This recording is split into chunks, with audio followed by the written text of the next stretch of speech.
suddenly appear every time you are near. A hopeless romantic all my life, surrounded by couples all the time. I guess I should take this as a sign. I'm feeling lonely. Oh, I wish I found a lover that could hold me. Now I'm crying in my room, so skeptical of love, but I still want more, more. I gave my second chance to Cupid, but now I'm left up feeling stupid. All the way he makes me feel that love isn't real. Cupid is so dumb. I look for his arrows every day. I guess he got lost or flew away. Waiting around is a waste. Been counting the days since November. Loving as good as they say. I'm feeling lonely. Oh, I wish I found a lover that could hold me. Now I'm crying in my room, so skeptical of love, but I still want more. I gave my second chance to Cupid, but now I'm left up feeling stupid. All the way he makes me feel that love isn't real. Cupid is so dumb. I gave my second chance to Cupid, but now I'm left up feeling stupid.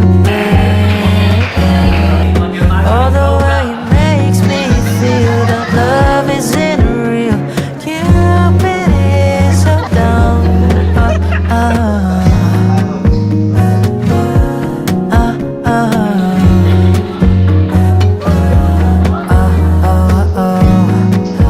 Ay, kasalangit daw.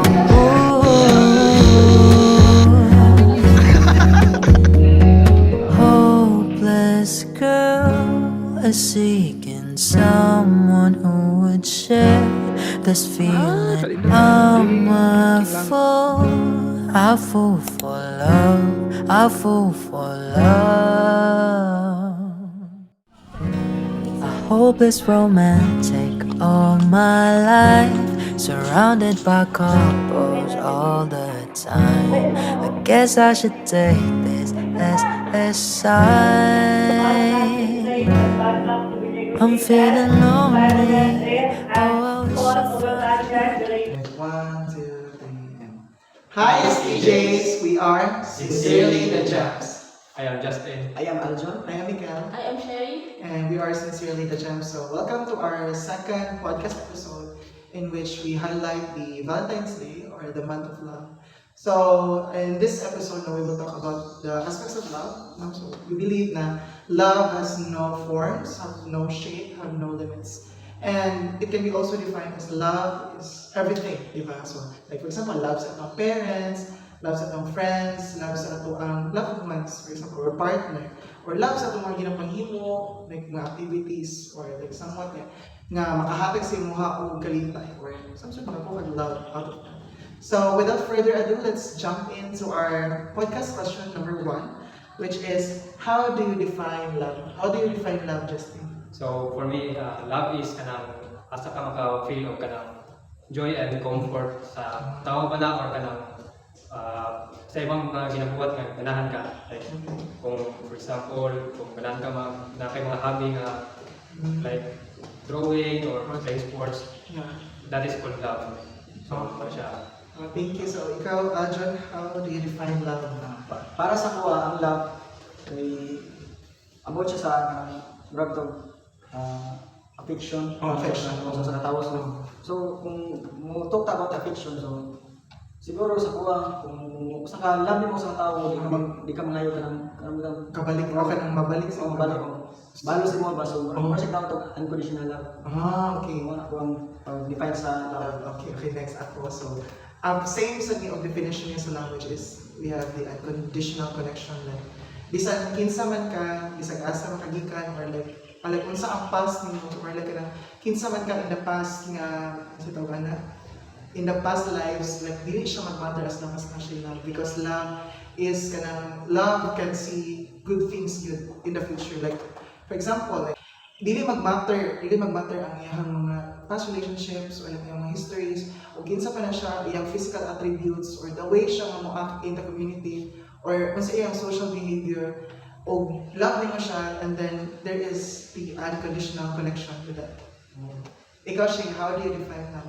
For me, kanang love is yun sa nyo kong show cares sa tao, care and kindness, so nang you're supporting each other, and also like dawat mo unsa siya. Ako bitaw. So same sa ako. And next is, we have question number 2. What things do you love or like lately? So start with Justin. So, ang things that I like lately kay listening to music, reading and watching kanang videos or materials nga nakaka-impact ko ng Educational. Bisan like scientific, very historical, inana nga materials. And So, next. So sa ko, since hindi ko mag-drawing, so mag-drawing ko na, like mga portrait. Di ba first love ano mo? Drawing na first love.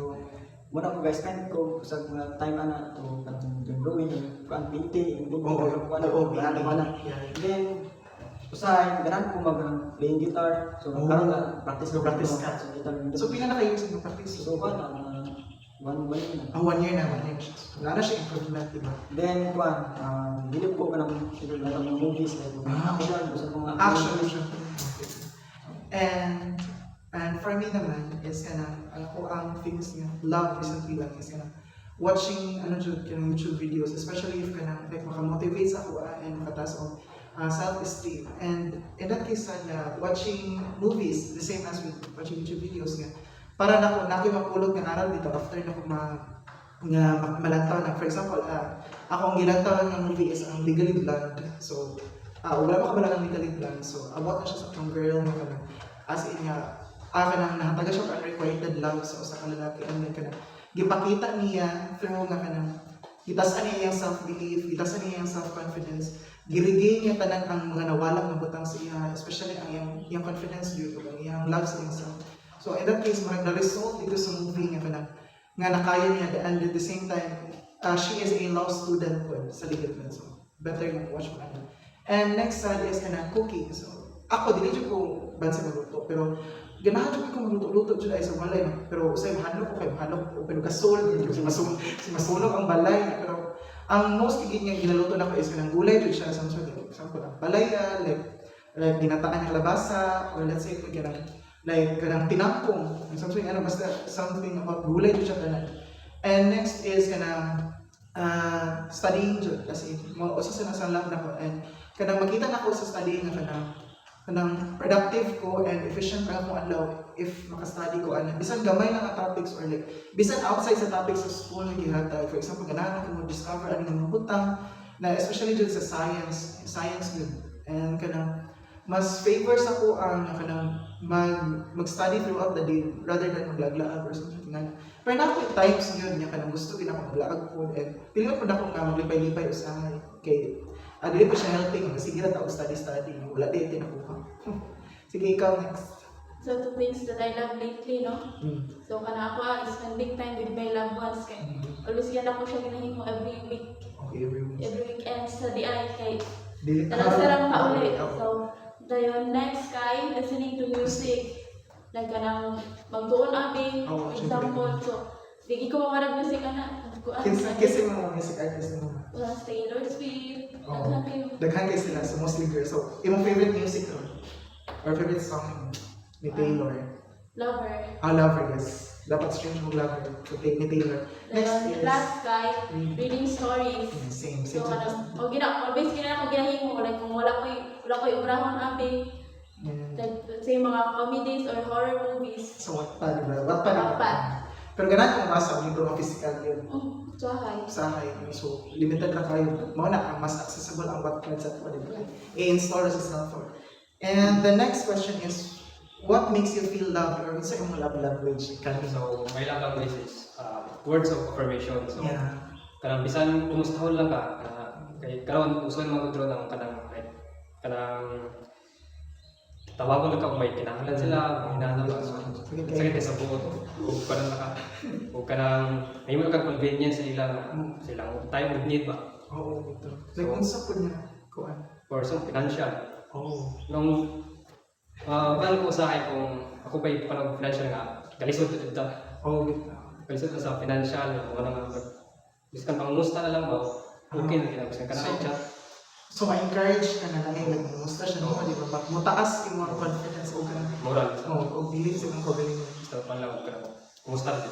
Ang musta. So, words of affirmation for Justin. Next is Adam. So, ako lang language kay acts of service. Ako kung hindi ko ka lang mo hatag ng service sa usang tao ko ng mga friends o even sa pamilya ko, so hatag ko mga services. So, kung isin ko sa kuan, kung tagang ko ka ng kuan, acts of service, yung malibre ko magapil ko nga lapon sa matawag na. At para sa itong lifestyle nga, nakoy kanang Nagatipuhan. tipuhan. So kanang di kuan ko niya yung di pa sila okay. Dayan kanang di sukaran, di ano, sudah mo super na nga, di Grabe. So kana ko. Panalags. Panalags nga may. Oo, panalagsara siya ang bayan. Ako so sa kuan ako pa daw ko ng laki lang na sa mundo. Oo. Naman tayo kung dito kan sukaran, prepare og sudan, so Wow. akala ko mga ako. Bala dito. Bala to. Hindi ka trabaho na. Oo, nadiatiban na. Akala ko maganda. Maganda ko yan. Naka-feel na ka. So, looking forward o kinsa na siya sa next episode. So, secret lang sa So, next is ako is, kanang quality time. Ako mahilig dyan ko, even though kanang disabled na tanan ako ang mga social media, like example ko Facebook, disable man ako, gidat man ako. Wala ko Instagram, or Twitter, Snapchat, or even mga common ng mga social media platforms, especially TikTok, wala dyan ko. So, like para sa ako, quality time man lang, like ang messenger na lang dyan ang buhay ka apps ako araw niya when it comes to ganahan ka mo-connect with tao. So ako, ganahan dyan ko nga kanang, naay same sa siya, kanang consistency nga kanang, nga mag-chat ba, nadili na yung for convenience na kaniya nga chatan. So ako, bisa magpinuntagay pa tag-chat na, okay na dyan na po. O bitaw, promise, nakatry na dyan ko anan ako, di na ako is-state, maging na siya, piganas na siya. Basta, next day sa feeling nga, even though nga namin klase yung bahala, ikalit na din mo yung gibuhat. Buhato dyan yung because nga lang na ako sa kabuk na. So, quality time. So, aside po na ganahan mo spend of time. For example, ganahan mo spend of time sa mga hobbies. For example, hindi mo na kulihin ng cooking, ng watching videos, ng self-motivation, and kanang affirmations, and positive affirmations. And I also do meditation yun. And kanang ginapractice ko na ako siya every day. Until now, ginapractice ko na ako binabutang nag-meditate man ko. And every gabi is, so mo na siya ko, spend o quality time sa kung gustong buhaton o lang ako ang sa tao. So ako ang love language na ko is same in Kel, quality time ko like every Friday every sa gabi nag-uuli ko sa balay. So kanang dili ko na Friday until Sunday kay dili ko na ganahan nga magsige online abi sige cellphone kay basta kanang tabian kay ko like gusto ko kanang isulti na ko tibo. Kanang kita na ko gikan Lunes sa Biyernes. Mo ginawa mo overfirme kada uli. Then, you spend mo time dyan sa imong labas, family, diba? Chika-chika pa sa imong manghod. Kasi ito chika si mama. Mama, nanay. Diba, chikadora dyan na tayo. Nagdagan din sa tungkol ko chikadora. So, I think we are done in our Valentine episode. We are here in our second podcast. Kanuha na podcast, which is Valentine Special. So, thank you for listening to our Valentine podcast, our special episode. And we are hoping to see you in next episodes. And please do subscribe on our YouTube channel named Sincerely The Gems. And I think we're going to bye. Just like me, they long to be close to you.